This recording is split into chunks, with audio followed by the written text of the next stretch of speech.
Today is Thursday, September 13th, 2018. Good night to our viewers and PEP members. Welcome to Frontline. My name is Janice Leamonda Creaky and I'm the Public Relations Officer of the Progressive Empowerment Party. And my co-host tonight is Felicia Holder, Acting Political Leader of the Progressive Empowerment Party for tonight's show. Tonight we are going to talk about the unanswered questions of Petrotrin, which includes the Lashley report, and also we're going to talk a little bit about the loss of jobs. So Felicia, I brought up this particular topic because it's very, very controversial at the moment. Mm-hmm. It's critical to the economics of Trinidad and Tobago. And I think that it is very important that the Progressive Empowerment Party makes comments on this particular issue, because it's going to affect not only us but also some of our members. Mm-hmm. So I spent a bit of time this afternoon looking at the Lashley report, mm-hmm. which interestingly, by the way, is dated, what they have on the internet is dated the 1st of June 2017. And that report dealt with the company's performance from 2007 to 2015-2016. I know that the report was circulated via WhatsApp in some instances and Facebook. And I know that all of us, we're very busy and we really don't have time to sit down and read these things. So I wanted to take tonight's show for Felicia and I to just highlight certain salient points from the report which you may or may not know about. And this is all part of our educating and informing the public. Yes. Yeah? So you want to go first or you want me to go first? You start, because I think I'm going to come with more questions and answers for people tonight. So you start. Okay. You will deal with the Lashley and I will deal with the Solomon reports. Yeah? All right, good. Now, the first thing I want to point out, because it stumped me for a bit, and I was doing my research online, and as I indicated, the Lashley report is dated the 1st of June 2017.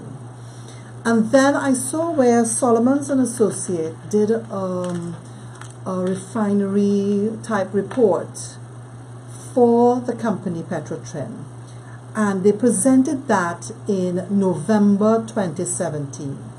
But in the same article that the Petrotrin newsletter had, it indicated that Solomons also did a report on the same type of topics that the Lashley committee also dealt with.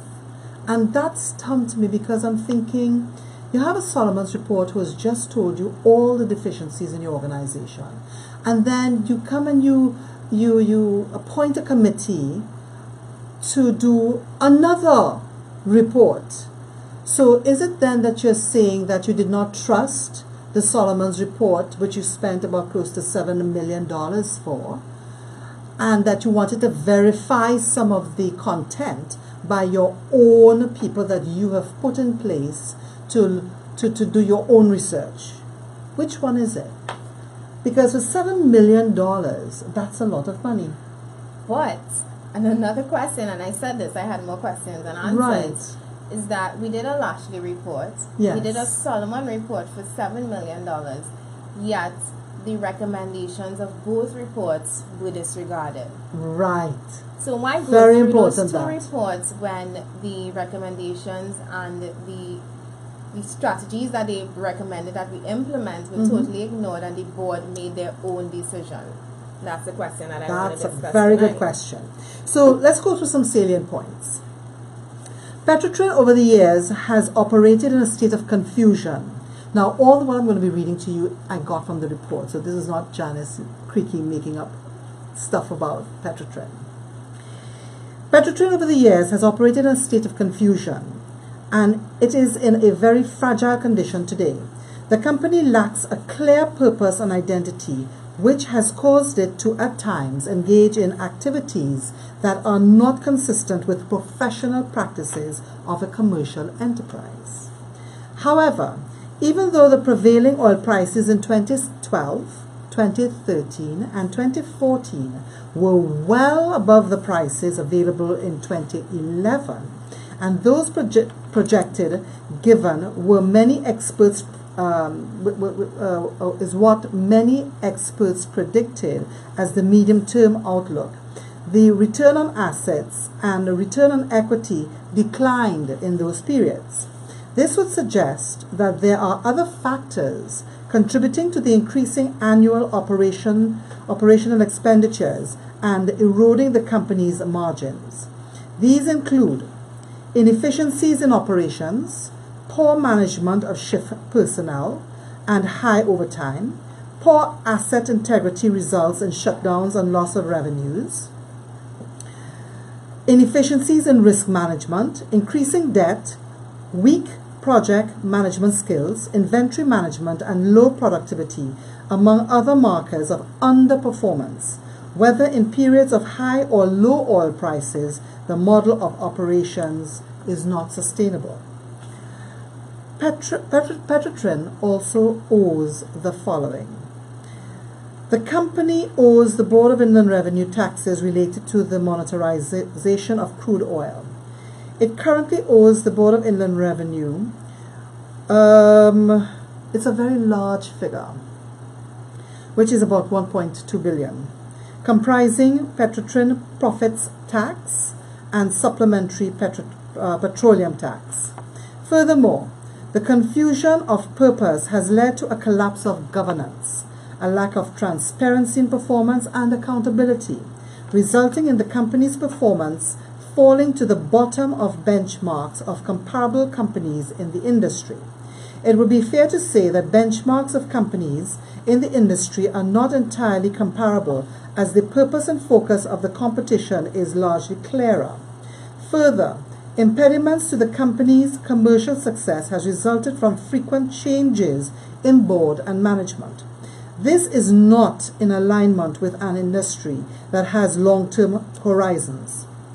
Poor choices for members of the board and the management, a depletion of experience, skills, and competency, and the frequency and magnitude of bad decisions on capital projects have burdened the company with debt and services obligations without an increase in revenues. Further, these mandates and board changes have created an environment of uncertainty that make it difficult to attract and retain the best available talent.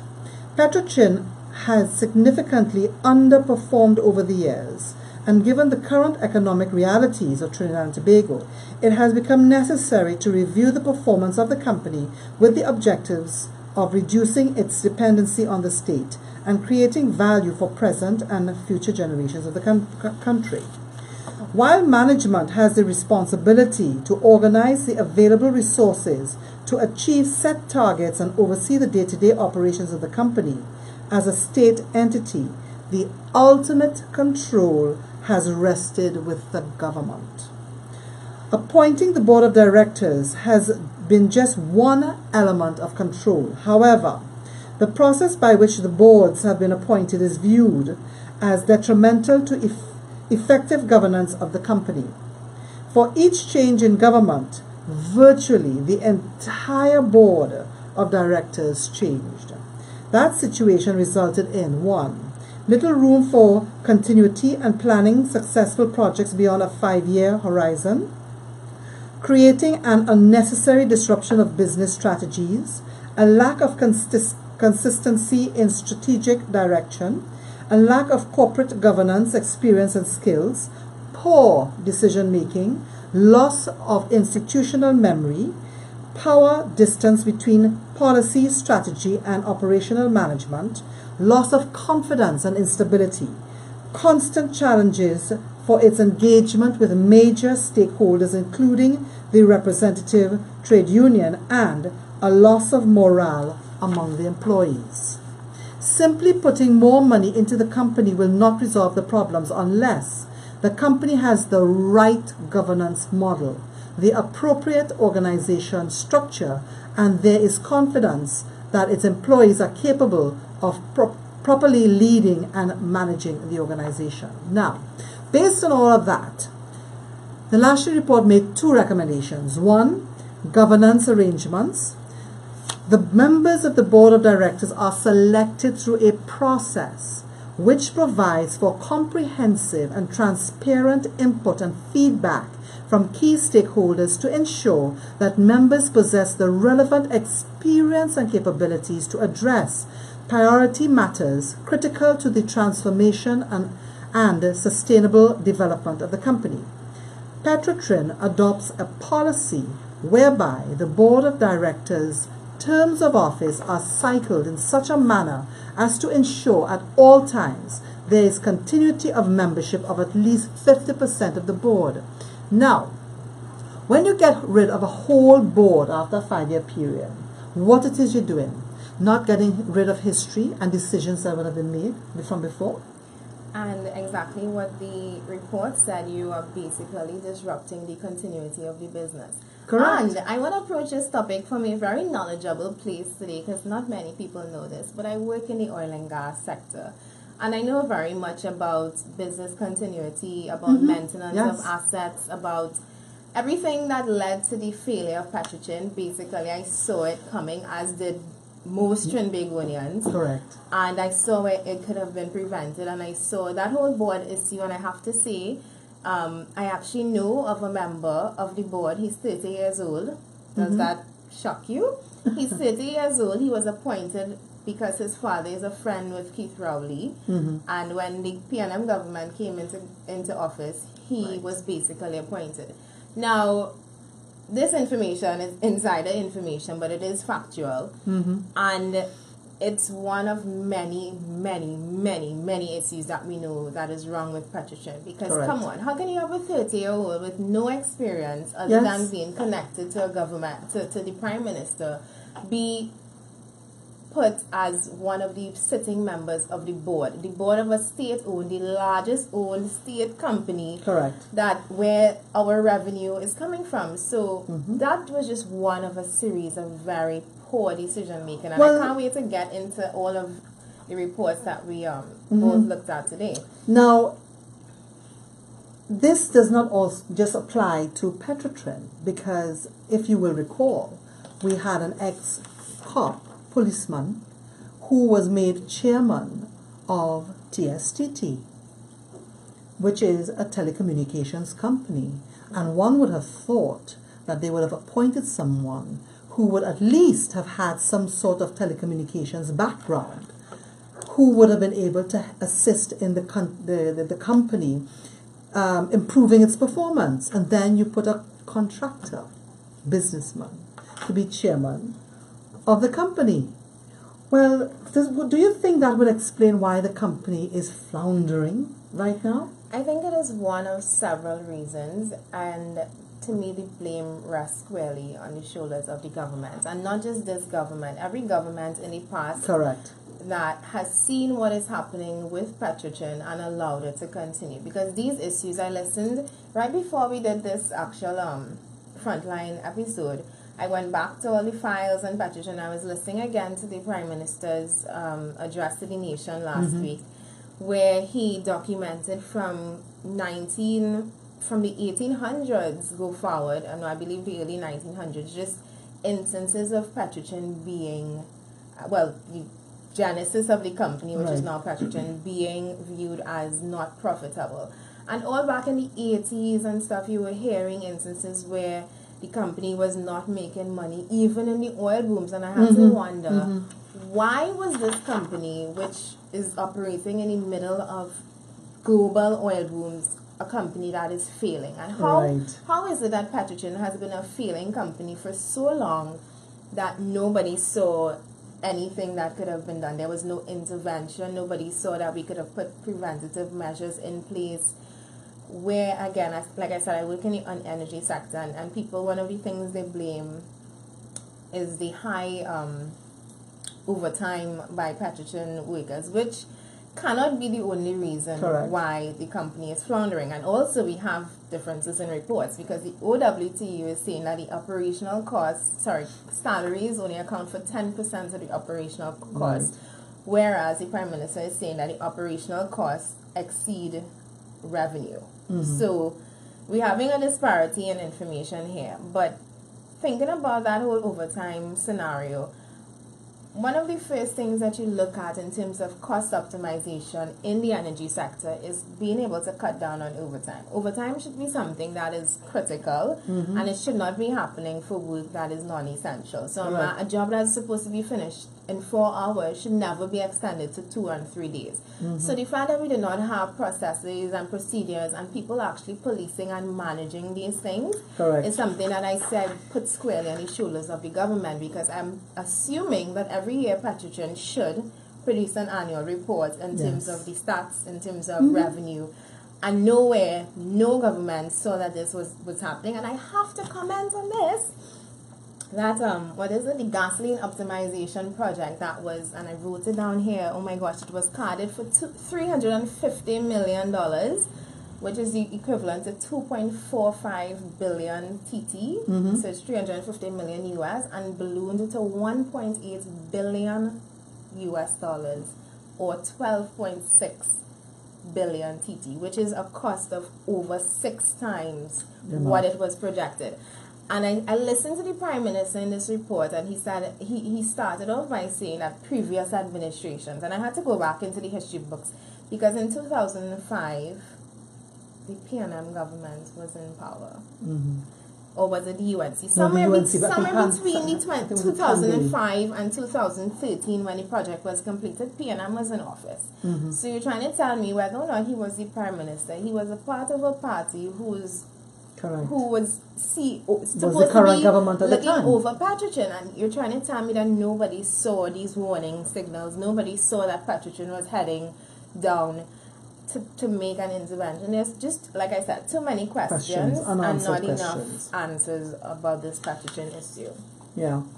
Now the second recommendation has to do with the organizational structure. The last report recommended that the company be broken up into 3 units and be managed by persons who would be responsible for organizing all the resources, which is financial, human, and physical, within each unit in order to achieve the established targets and to be held accountable for the business performance. And that the office of the president of the company be accountable for ensuring the implementation of policy across all business units, providing oversight and strategic leadership of the company. Now, what hit me square between the eyes when I was copy and pasting this information was the words responsible, accountability. Now, you mean to tell me all these years, why they're now saying that people have to be responsible or accountable? Didn't they know that all the time? They should have known that. So why is this now being put down as a recommendation? I mean, this is basic business 101. Janice, the thing is, when you look at this entire Petrotrin issue, just like I said, so many questions, not enough answers. You have to think, and anybody with a right thinking mind would say that this was done deliberately to Petrotrin. Too many things could have been avoided. Responsibility and accountability. How on earth was that not even part of their mandate from the start? Why is it 2017? When was the national report? 2017 or 2018? Yes, 2017, June 1, 2017. How are those two things now being recommended for the company? And that means that for all the years of Petrotrin being in operation, clearly nothing was being done in terms of responsibility and accountability. And like I say, we have changed governments for over 50-something years, and no one has thought to look into this issue of accountability in the operations of Petrotrin. That, what you mentioned there also, Janice, the Solomon Associates report, as you spoke about the organizational structure, they actually, and for those who don't know, Solomon Associates, they were actually the company hired to produce the report on Petrotrin, which cost the government $7 million, the $7 million report. And now, before you continue, there was another report that they did right, which had to do with Petrotrin, and then they were asked to do the same sort of benchmarking type report afterwards.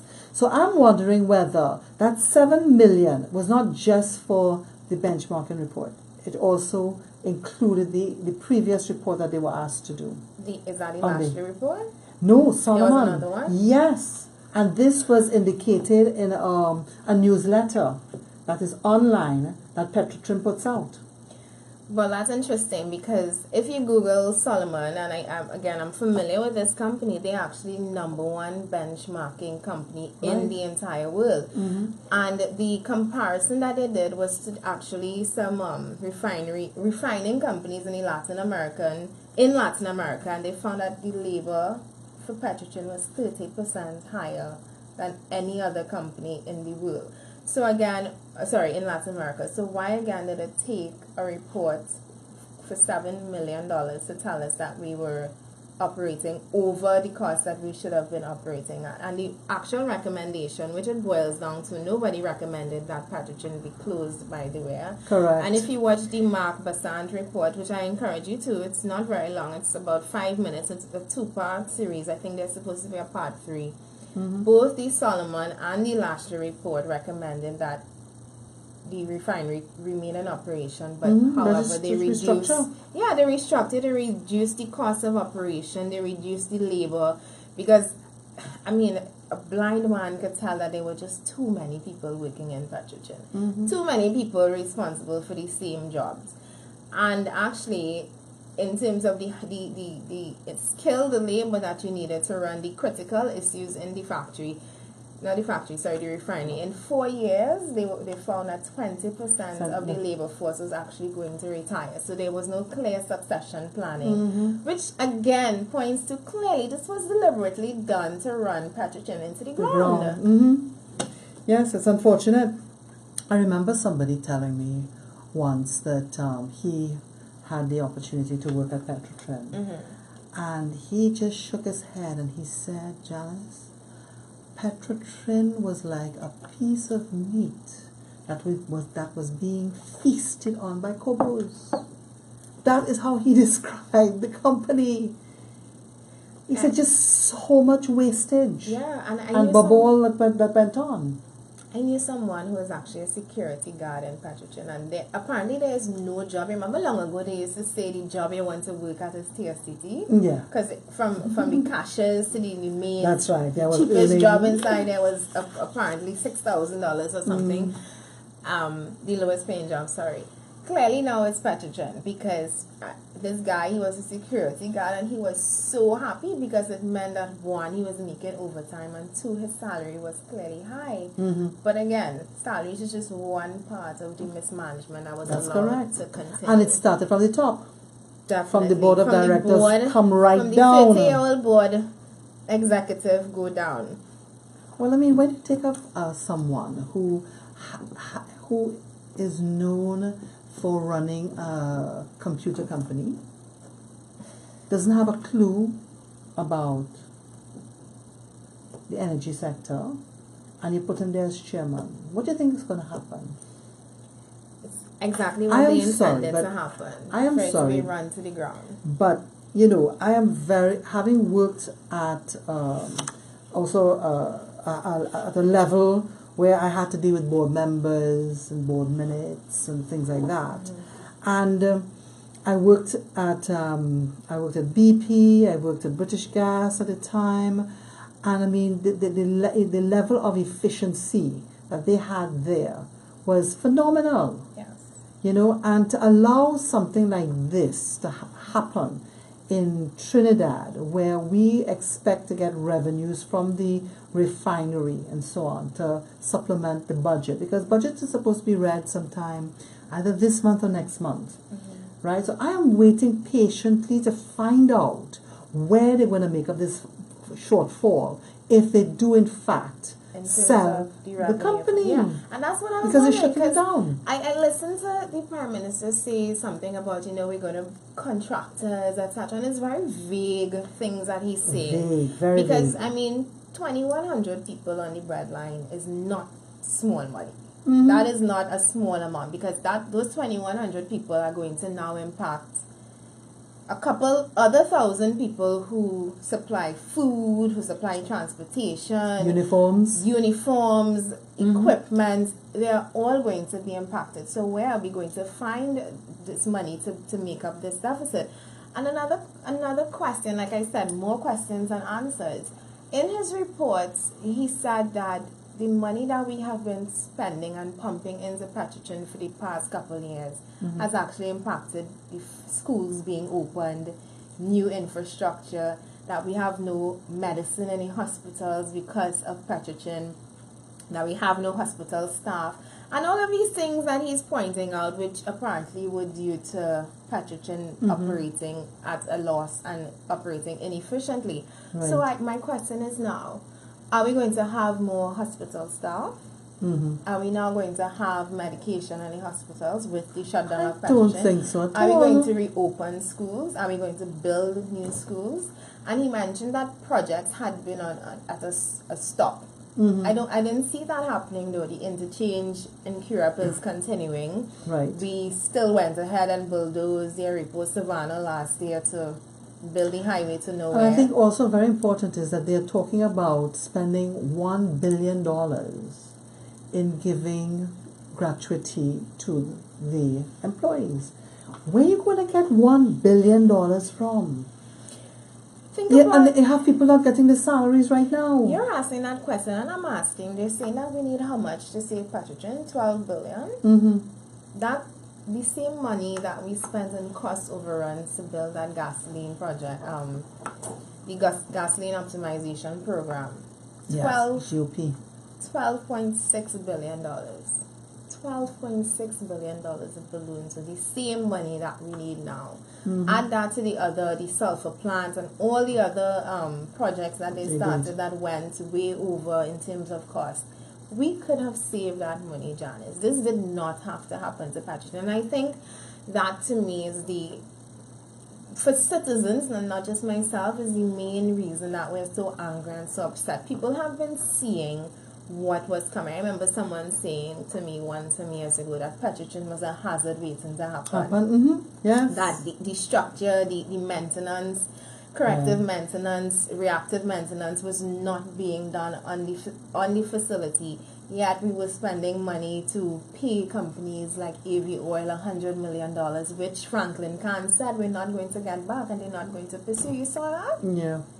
I kind of believe that in a time, and I'm even more angry about that now because of everything that is happening. $100 million is a lot of money. And to hear them say no accountability, but we know of a company that was paid money for services that were not delivered. Yet, who is going after these companies? Who is going after those who projected projects to cost one amount and then balloons to 10 and 20 times that amount? Who is going after that? Well, it's interesting you say that, but because you have management who is supposed to be managing, you have a board of directors that is supposed to be overseeing, and it's like everybody just fell down on a job.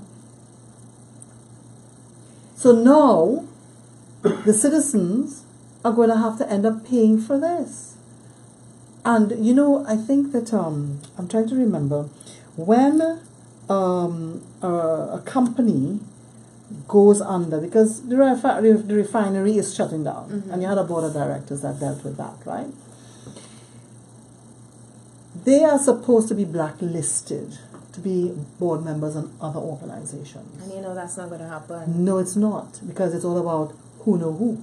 And because if you are a board member and you are involved in an organization where there was clear lines of mismanagement, then how could you be expected to be put onto another company or state enterprise to be a board member?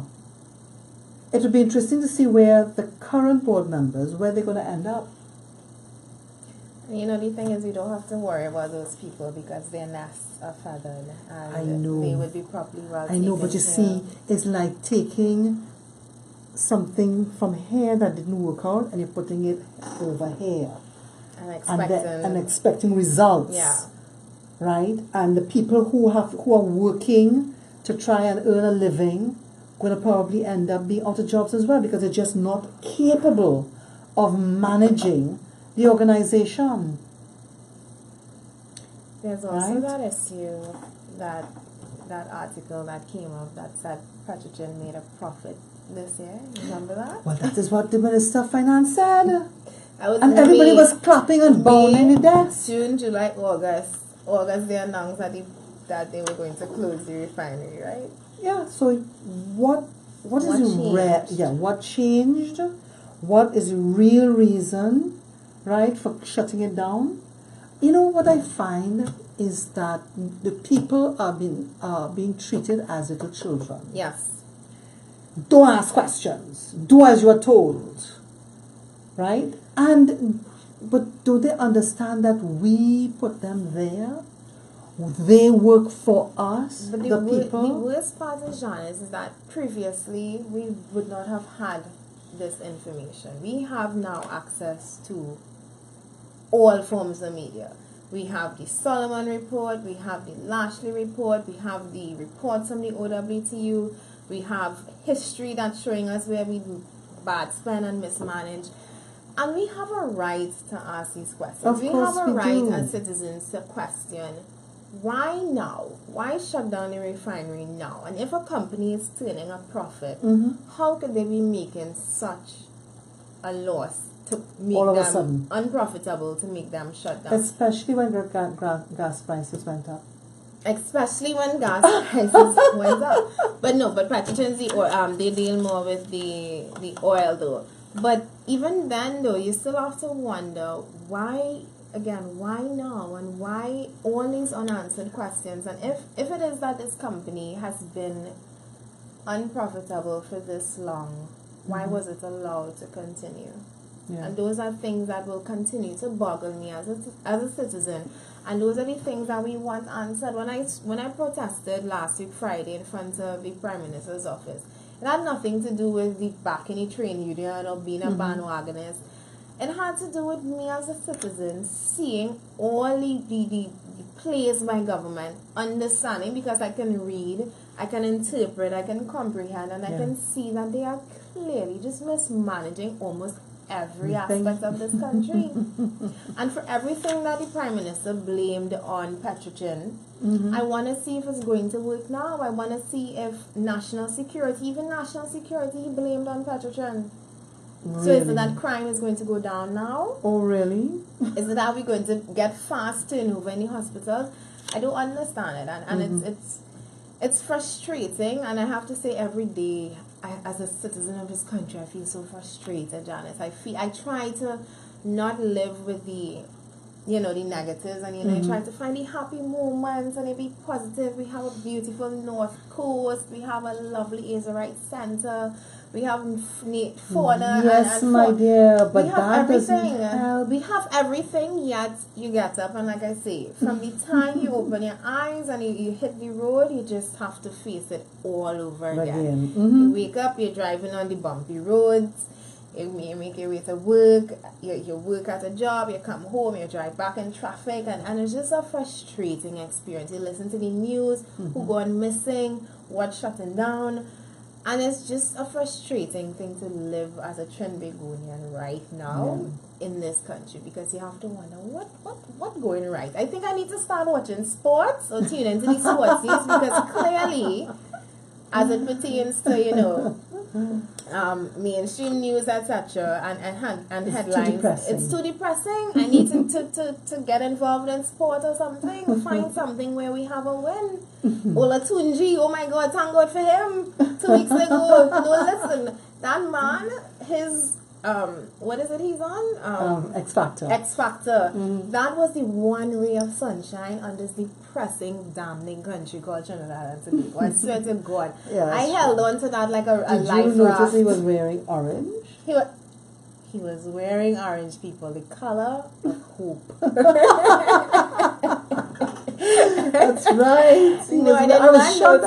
I did not notice he was wearing orange, but like I said, he really, in the midst of everything that is happening in the country right now, I have to say, Olatunji, I've loved you from long. I know we are going off subject here. I've loved you from a long time, and You need to win to give us some kind of hope and some kind of yes. encouragement in this country. Because right now things are just so dark and dismal that we need a win. We literally need a win. And it's not happening in football. I don't know what's going on in cricket right now. We winning anything? I don't know. Somebody went home. The last match is tomorrow. Okay. Yeah. Oh, listen, Papas, those who said they were going to take me to cricket, what's happening? You all set me up or what? Daniel, Guy, all of you, Shari. I'm messaging all of y'all after the show, and you all promised me to take me to cricket.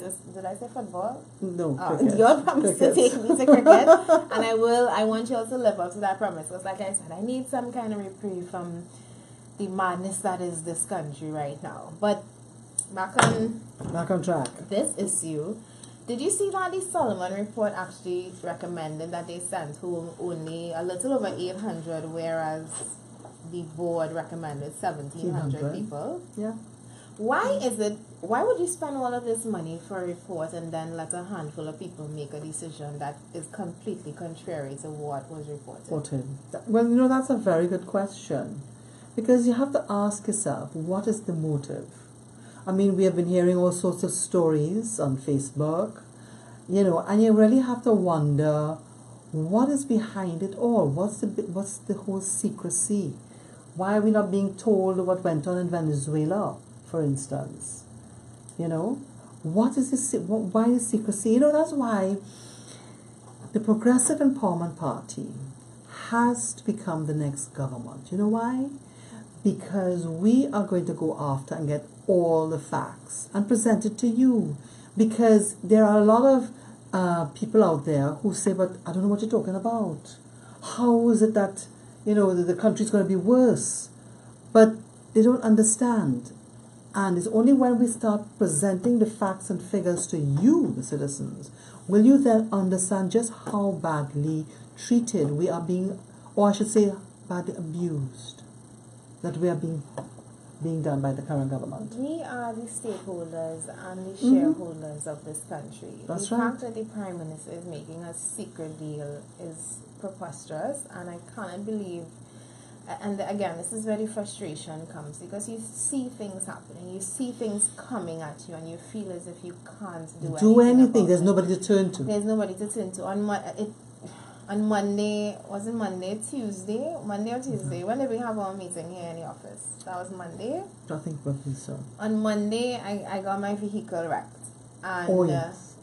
On Tuesday, I had a site visit in South, and I was driving to South, and I kept hearing a knocking noise on my right tire. So I'm like, Lord, don't tell me I get a flat, because I'm on the highway. Yeah? Pull over. The flat is not really, the tire looks kind of low, but it's not anything to cause that kind of knocking noise. Continue driving down the highway.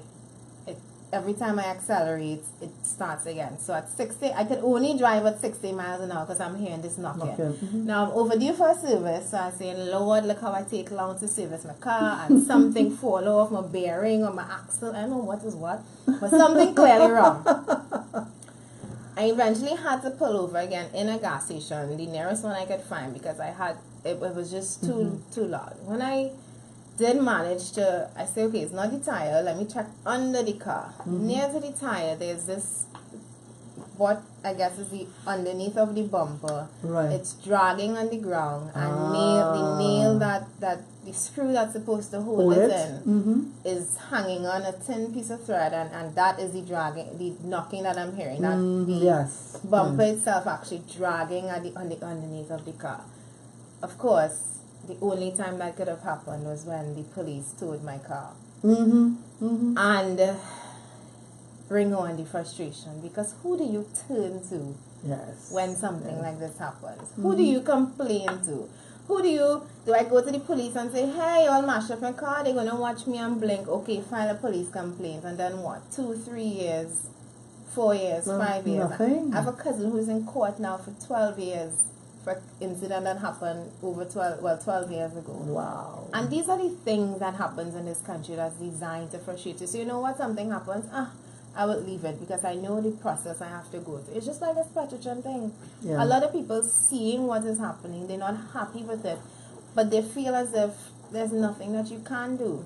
There is no hope. There is no hope, and makes you feel like this is being done intentionally to break the spirits of the people, and a broken spirit allows anything to happen. You want to sign a deal with Venezuela? Go ahead. You can't do nothing about it. You want to close down the refinery, get rid of 2,100 jobs? I can't do anything about it. And I mean, I don't want people to give up hope, of course, because me personally, like I said, I will never want to give up hope, but I understand how frustrating it is just to see things and want to be able to do something about it and feel as if you can't. You can't. And then even if you don't want to do something, I mean, you need funds. You need funding to do something. Yeah. Because lawyers are not cheap. If you decide you want to take it into court. Look at this Kiss Bacon incident. We have gotten responses from 7 of the corporations, and the other 7 that have not responded, we're coming after you. I'm coming after you.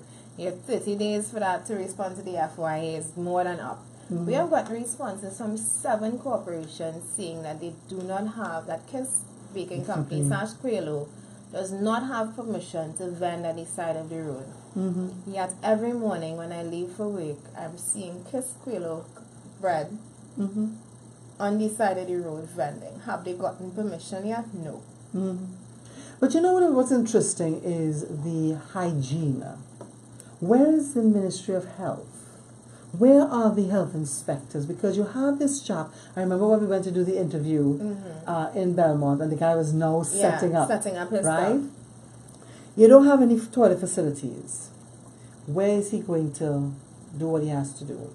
You don't have any sort of toilet facilities and the ability of being able to leave your... Do they have food badges? Is my question. Well, I don't think you need food badges to sell bread. Not bread. Food, yes. But then does bread constitute as food? I think bread constitutes as food, because I know some of the regional clubs actually passed our request onto their health department because they said it's a health issue. Right. Which it is, because like you said, it's, even if you're selling bread in a bag and you have to use the washroom or use the side of the road, where are you washing your hands? And I will never forget, Janice. I'll never forget this gentleman, 2016, I believe it was the year, or was it last year?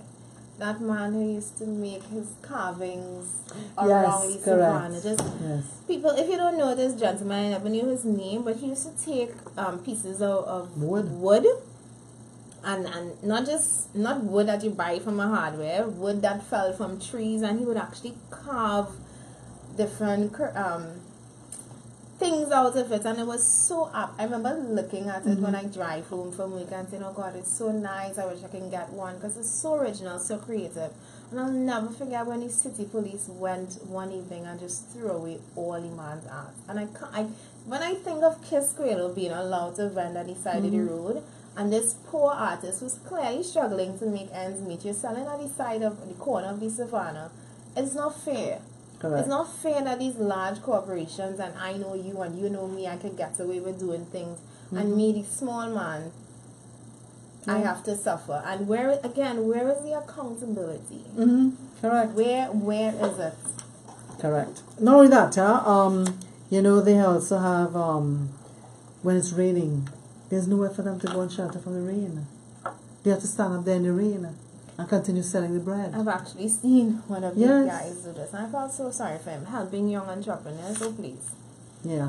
Helping young entrepreneurs would be Kiss Quelo Company actually giving these young men a grant to start their own business, to do something that could actually advance it. And then monitoring their success. Where are you going as a vendor selling bread for another man at the side of the road? Where are you going in terms of entrepreneurship? There's nowhere for you to go. Is there a manager of the bread sellers at the side of the road? I don't think so. No. There's just so much things that are broken, and we need to be able to stand up and say, listen, you know what? Enough is enough. I know more and more people are just selling their homes now and looking to pack up and head out. And you know that it stuns me when that happens, because I am one of those people who's to date is still saying, no, I'm not leaving, and I want to be here, and I want to fight. And every time somebody tells me, just today, someone told me, and her frustration is water. She hasn't had Water Spring hasn't had water for days. days. And she's just frustrated to the point that I am ready to migrate, and there's nothing I can say anymore. No, stay and wait for water to come. No, water is a basic necessity. Correct. And the fact that so many people don't understand to date just how crazy it is that we don't have a steady supply of water is heartbreaking to me. And then, of course, it's the whole scheduling of different projects, because I understand it's some works that they're doing under Beetham that has caused this lack of water. Now, you're going to wait until school opens, right, to decide you're going to do this project. I mean, does that make sense to you? Listen, the night before school open, and I'm driving on the Beetham, and I'm seeing where they turn the 2 lanes into one, and they're doing whatever they were doing there. Was that Wassa? Was that the dredging of the whatever they were doing? I was just thinking, you all really, really, really, really had to wait the night before school open and into the day school open, because I believe the first 2 days that school was open, they were still completing the works. And I'm like, who is responsible for planning and scheduling a project? Girl, I really have to wonder, you know. And you see, this goes back to the whole system of mismanagement. Definitely. Right? And we have seen what that has done to Petrotrin and to other state enterprises. So the next question is, which other state enterprise is going to be on the chopping block? That was my next question. Who or what is next? What is next?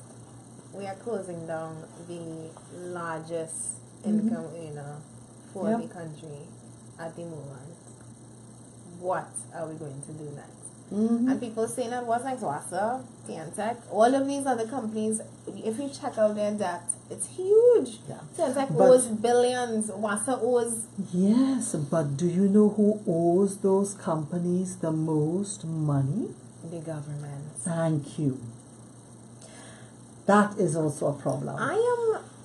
In 2019, we have a debt that is due to be repaid in the tune of, I believe, a couple $billion, US dollars to boot.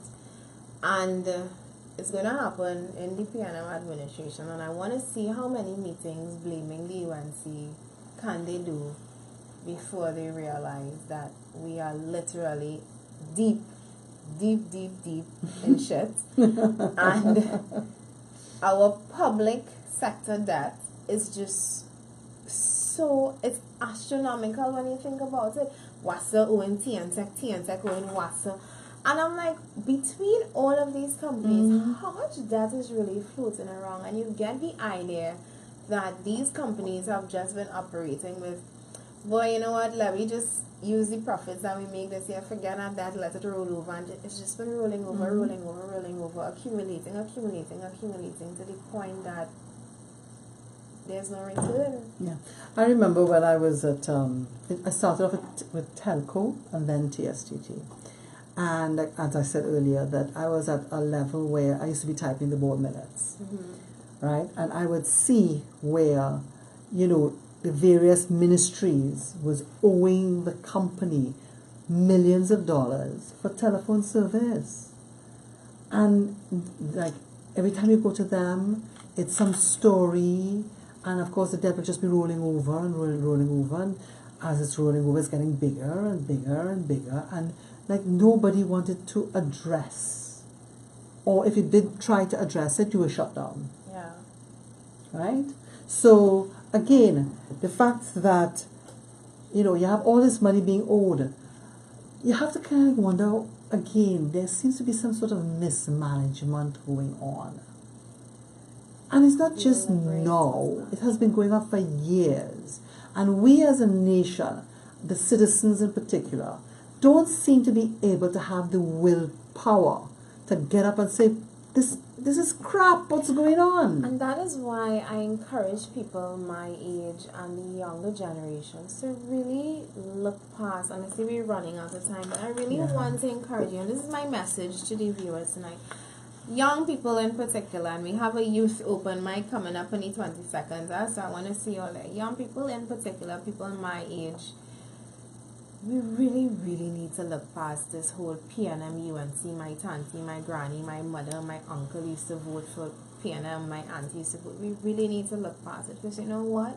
Just like those 20% of petroleum is going to retire, and well, I mean, we don't have to worry about that now if they're shutting down the refinery and leave the company in a hellhole. We have to worry about that too, because these Keith Rowley and core members and they're no young chicken, you know. They're gonna leave. They're gonna retire with a lot of cash, a lot of security, assets, annuities, tax, bonds, shares. They're gonna retire with all of that, and you know what we going to be left with? And Tanti Cam sitting down in her mansion just enjoying life. Like, oh, I remember when I was Prime Minister once and I was able to just take all of this. We are literally going to find ourselves in a place where there is no return. I say no return. Public debt is it's through the roof. What we are owing in terms of the joke these days now is that soon this will be Trinidad, because China owns nearly everything. And Janice, you really need to look at that document. There's a documentary, not a documentary per se, but actually I can't remember what it was, a series that was talking about how China lends money that they know people can't repay, and that's how they go about colonizing. It's like new age colonialism. Right. I saw them on Sri Lanka. Yeah. And Maldives and all these things. And you really have to wonder, you know, is that going to be our fate? And the way things are going right now, we still can't tell who actually owns our Pitch Lake. Who owns it? Is it really China? China is apparently paving countries, roads all across the world. They don't police money. So what is happening there? We, when our parents and grandparents die, are going to be left with the repercussions of what these generations have done to us. And I really hope that people wake up and open their eyes before it's too late, because too late is really, really right there and around the corner. That's it for me in terms of that. One other thing is that a friend of mine was talking today to me, and he said, you know, do you realize, Janice, that there are some big companies who are paying their staff late, and the staff just have to say, okay, they will wait for their money, because they can't just up and walk out. And it's not just staff. I mean, we've been hearing about the public sector. Some of them have been paid late. The box lunch, the people who provide box lunch, apparently they did not get paid in time. Since school closed, they were not paid to provide lunches. So the first week of school, there were no lunches for the kids. I don't know if that has changed now. The school transportation program, they weren't paid. A lot of people are not being paid, like you said. And if there's any indication of an economy that is failing, late salaries is one of them. And it's not just late by a day or a week or a month. These are some people who have not literally been paid in over 3 and 5 and 6 months. I know people working for certain ministries that provide equipment to ministries that have not been paid in months. Well, I always had a golden rule, and that was never to do work for a ministry. Yeah, because they don't pay. Because you ain't too sure when you get in your check. And then, sorry, but Franklin can't. These are reasons why Trinidadians can't just say, forget that $100 million. We can't. Are you crazy? $100 million. Who accountability? Don't tell me about accountability and transparency when nobody to date has been even arrested, even held, even questioned about that scandal. You really have to wonder, you know, because at the end of the day, who do you turn to? That is the main question. Who do you turn to? You know what? There may not be anybody to turn to, but there's a group of people that you can add your voice to. And that is the Progressive Empowerment Party. We are not here to fight your battles. We are asking you to fight with us.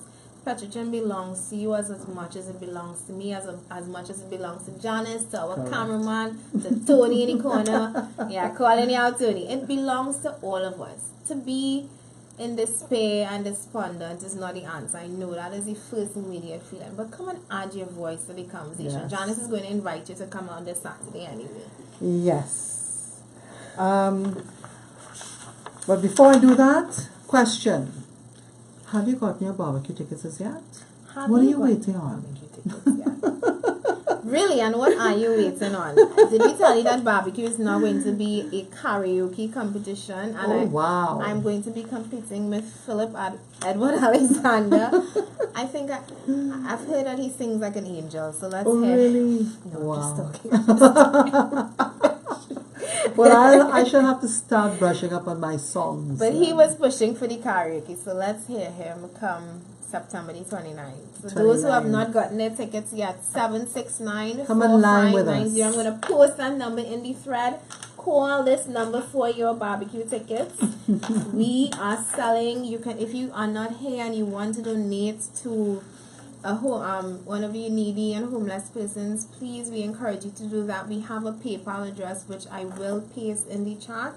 Again, all proceeds, not proceeds, all the can't say all proceeds. Proceeds go to the party, but all the food that you purchase will be given to one of the persons in need. You get to see it. We'll actually do a live video so you can see that we're not just here eating all those barbecues by ourselves. Correct. That we're giving them out. And thank you to those who have already contributed, those who are on the fence, those who have not yet gotten the tickets. Don't stick. Don't stick. I purchased 10 tickets. I can't eat 10 boxes of food.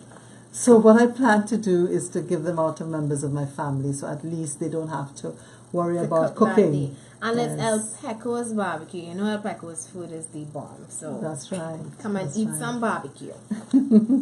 So on that note, this Saturday, we would love to see you all here at 19 Stanmore Avenue from 12 noon. Bring your friends and family to add to the conversation. We will be talking about our policies and solutions plaguing Trinidad and Tobago, and also, most importantly, providing you with information which will educate you about what is really going on in Trinidad and Tobago. We want to acknowledge to all our members and thank all of our viewers. To those of you who are on the roads tonight, please be safe. Good night.